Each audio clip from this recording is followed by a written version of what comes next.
भन मेरो भिडियो बना भन्नु न हेलो बा हजुर हेलो गाइस मेरो बाबा यो घाँस काट्दै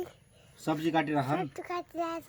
कसैलाई खाने भयो आउनु होला भन हजुर खाना आउनु होला मेरो बाबाले राम्रो सब्जी बनाउँछ भन मेरो बाबा राम्रो सब्जी बनाउनुहुन्छ गाइस कसलाई चाहियो भने छिटो छिटो आउनु होला सब्जी खान भन गाइस त्यस्ता खानुहुन्छ बाबाले कति राम्रो काटेछ भन बाबा कस्तो काटेछ कसैलाई खाने मन छ भने आउनु होला भन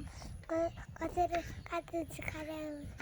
गाइस पर हाम्रो घाँस देखा गाइस हाम्रो घाँस कति राम्रो छ भन हाम्रो गाइस कसरी काट्नुहुन्छ ल ल दे त हेलो गाइस हेलो गाइस हजुर सन्चै हुनुहुन्छ भन हजुर सन्चै हुनुहुन्छ त बाबा यहाँ सब्जी बनाइराख भन गाइस सब्जी बनाइरहेछ एकदम राम्रो सब्जी बनाउँछ बाबाले भन एकदम सब्जी बनाउनुहुन्छ बाबा कसैलाई मन परे आउनु होला हाम्रो कुन्द्रुकको सब्जी बनाइराखौँ त्यसपछि भिन्डी मुलाको अचार टमाटर दाल फ्राई या